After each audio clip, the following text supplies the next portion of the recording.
بسم اللہ الرحمن الرحیم۔ جیسے جیسے میرے حواس بیدار ہونا شروع ہوئے میں نے اٹھنا چاہا، مگر ایسا لگ رہا تھا جیسے کسی نے میرا سارا وجود زنجیروں سے کس کر باندھا ہوا ہو۔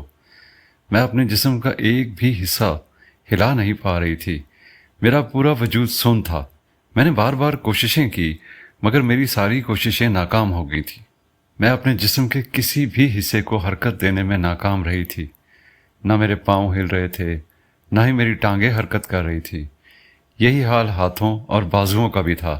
میں نے اس کے بعد اپنی آنکھیں کھول کر خود کو اس بے بسی کی حالت میں دیکھنا چاہا تھا، مگر ایسا کرنے میں بھی مجھے شدید ناکامی ہوئی تھی۔ میرے پپوٹے اس قدر بھاری ہو رہے تھے جیسے کسی نے ان پر منو وزنی بوجھ لاد دیا ہو، جس کے وزن سے وہ کھل ہی نہ رہی ہوں۔ میں کافی دیر خود کو ہلانے جلانے کی کوشش کرتی رہی تھی، مگر کافی دیر بعد آخر کار میں نے تھک ہار کر ہتھیار ڈال دیے تھے۔ میری آنکھوں سے کئی آنسو نکل کر کان کے پاس سے ہوتے ہوئے تکیے میں جذب ہو گئے تھے۔ جانے کیسی بے بسی تھی یہ، جو میں ہاتھ ہلانے سے بھی لاچار تھی۔ مجھے تو کچھ بھی یاد نہ تھا کہ میں کون ہوں۔ میں اپنے دماغ پر بے تحاشا زور دے رہی تھی، مگر مجھے تو کچھ بھی یاد نہیں آ رہا تھا۔ تبھی مجھے اپنے کانوں میں دروازہ کھلنے کی آواز سنائی دی، اور پھر اس کے ساتھ ہی کوئی قدم قدم چلتا میرے قریب آیا تھا۔ میں آنکھیں کھول کر اسے دیکھنا چاہتی تھی، آواز دے کر اسے بلانا چاہتی تھی، مگر میں ان میں سے ایک کام بھی نہ کر سکی۔ کاش کہ اس وقت میری کوئی ایک انگلی ہی حرکت کر دیتی۔ میری آنکھوں سے پھر سے آنسو نکلے تھے۔ تبھی مجھے اپنے پاس کسی کی چلاتی ہوئی نسوانی آواز سنائی دی، ڈاکٹر ڈاکٹر یہاں آئیں، یہ دیکھیں مریضہ کی آنکھوں سے آنسو بہہ رہے ہیں۔ کچھ ہی دیر بعد میرے ارد گرد شور سا مچ گیا تھا۔ قدموں کی بھاری آوازوں کے ساتھ ساتھ بہت سے لوگوں کے ایک ساتھ بولنے کی آوازیں بھی سنائی دینے لگی تھی۔ پھر کسی نے میری نبض ٹٹولی تھی، میرے دل کی دھڑکن چیک کی گئی تھی۔ پھر مجھے اپنے بازو میں سوئی سی اترتی ہوئی محسوس ہوئی تھی، اور اس کے ساتھ ہی میرا ذہن تاریک ہوتا چلا گیا تھا۔ دوبارہ جب میرا ذہن بیدار ہوا تو کمرے میں مکمل خاموشی تھی، موت کا سا سکوت تھا۔ تھوڑی ہی دیر بعد مجھے اپنے ماتھے پر کسی کے ہاتھ کا لمس محسوس ہوا تھا۔ اس کے ساتھ ہی کسی کی آواز آئی تھی کہ ڈاکٹر آج جو ہوا وہ نہیں ہونا چاہیے تھا، ہمیں کیسے بھی کر کے اس کو روکنا ہوگا۔ وہ تو شکر ہے کہ نرس نے ہمیں وقت پر انفارم کر دیا، ورنہ اگر یہ ہوش میں آ جاتی تمہیں پتہ ہے کیا ہو سکتا تھا؟ کھڑے کھڑے ہماری نوکری چلی جانی تھی، اور اس کے ساتھ ہی ساتھ جو عزت کا فالودہ ہونا تھا وہ الگ سے۔ ہمیں اس کا بہت زیادہ دھیان رکھنا ہوگا۔ اس کی آنکھوں سے آنسو نکلنے کا مطلب جانتے ہو نا کہ یہ کس صورت میں ہوتا ہے؟ میں نے تمہیں کہا بھی تھا کہ اس کا خیال رکھنا، مگر پھر بھی تم نے میری بات پر دھیان نہیں دیا۔ یہ تمہاری ہی لاپرواہی کا نتیجہ ہے جو نوبت آج یہاں تک آن پہنچی ہے۔ مجھے تم سے اس لاپرواہی کی امید نہیں تھی۔ خیر، آئندہ سے تم نے اس کا بہت دھیان رکھنا ہے، اور ہر گھنٹے کے بعد اسپیشلی آ کر اس کا چیک اپ کرنا ہے۔ میں آئندہ تمہاری طرف سے کوئی لاپرواہی یا کسی قسم کی کوئی بھی کوتاہی برداشت نہیں کروں گا۔ اور سب سے پہلے تو اس نرس کی ڈیوٹی چینج کراؤ اور اس کا منہ بند کرواؤ، جیسے آج اس نے شور مچا کر پورا ہسپتال اکٹھا کر لیا تھا۔ مجھے اس سے اچھے کی کوئی امید نہیں ہے۔ وہ کسی کے سامنے بھی اپنا منہ کھول سکتی ہے۔ تم اس کا منہ بند کرواؤ، پھر چاہے اس کے لیے تمہیں کچھ بھی کرنا پڑے۔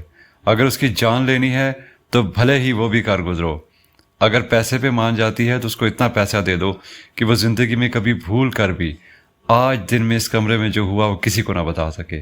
آج تو ہم بال بال بچے ہیں، اگر ہمیں آنے میں ذرا سی بھی دیر ہو جاتی تو کچھ بھی ہو سکتا تھا، اور اس کچھ بھی کا مطلب تم بخوبی جانتے ہو۔ میرا نہیں خیال کہ مجھے تمہیں بتانے کی ضرورت ہے۔ اتنا کہہ کر وہ آدمی چپ ہو گیا تھا، جبکہ اس کے ساتھ ہی دوسرے آدمی کی آواز آئی تھی جو پہلے کو کہہ رہا تھا، بھلا اس سے بہتر اس کا مطلب اور کون جان سکتا ہے۔ اس کے ساتھ ہی اس آدمی نے پہلے آدمی کو بے فکر کرتے ہوئے کہا کہ اس کو فکر کرنے کی کوئی ضرورت نہیں ہے، دوبارہ اس سے کوئی غلطی نہیں ہوگی، اور وہ آج ہی اس نرس کا کوئی پکا انتظام کرتا ہے۔ جس کے بعد وہ نرس اس ہسپتال کے اندر تو کیا اس کے قریب بھی دکھائی نہیں دے گی۔ کہتے ساتھ ہی وہ شاید اٹھ کر باہر چلے گئے تھے۔ یہ اندازہ میں نے قدموں کی چاپ خود سے دور جاتے اور دروازہ کھل کر بند ہونے کی آواز سن کر لگایا تھا۔ مجھے سمجھ نہیں آ رہی تھی کہ یہ لوگ کون ہیں۔ آیا یہ میرے کوئی ہمدرد ہیں یا دشمن؟ اگر ہمدرد ہیں تو مجھے ہوش میں کیوں نہیں آنے دے رہے؟ حالانکہ میں سب کو سن رہی تھی، محسوس کر رہی تھی، اور اگر یہ لوگ میرے دشمن ہیں تو میرا اتنا خیال کیوں کر رہے ہیں؟ کیوں میری اتنی دیکھ بھال کر رہے ہیں؟ ان لوگوں کے بارے میں کچھ بھی اندازہ لگا نہیں پائی تھی۔ میں اس وقت بھی اپنی آنکھیں کھولنے کی بھرپور کوشش کرتی رہی، مگر میں کامیاب نہ ہوئی۔ یوں ہی ساکت پڑے پڑے مجھے نہ جانے کتنے گھنٹے گزر گئے تھے، جب ایک بار سے کمرے کا دروازہ کھلا اور قدموں کی چاپ سنائی دی۔ وہ قدم میرے قریب سے قریب تر ہوتے جا رہے تھے۔ پھر کسی نے آ کر گیلے کپڑے سے میرے ہاتھ منہ صاف کیے تھے۔ ساتھ ہی ساتھ وہ کہہ رہی تھی کہ نہ جانے اتنے خوبصورت لوگ اتنی بری قسمت کیوں لکھوا کر لاتے ہیں۔ اب اچھی بھلی خوبصورت اور حسین لڑکی ہے، نہ جانے اس کو کیا ہو گیا ہے۔ وہ لوگ تو کہہ رہے ہیں کہ پچھلے 12 سال سے کوما میں ہے۔ اس کے منہ سے نکلنے والی یہ بات مجھ پر قیامت بن کر گری تھی۔ میں پچھلے 12 سال سے کوما میں تھی؟ اس بات کا کیا مطلب تھا؟ میں 12 سال سے یوں ہی ساکت اور بے جان تھی اور میں کوما میں تھی۔ میرے دل کی دھڑکنیں ایک دم بڑھنے لگی تھی اور سانس اکھڑنے لگا تھا۔ تبھی اس نرس نے مجھے ایسے دیکھ کر شاید کسی کو کال ملائی تھی۔ 5 منٹ کے بعد ہی مجھے اپنے پاس کل والے آدمیوں میں سے کسی ایک کی آواز سنائی دی تھی، جو جلدی جلدی میں نرس کو کچھ نہ کچھ ہدایات دے رہا تھا۔ ساتھ ہی ساتھ میرا چیک اپ بھی کیے جا رہا تھا۔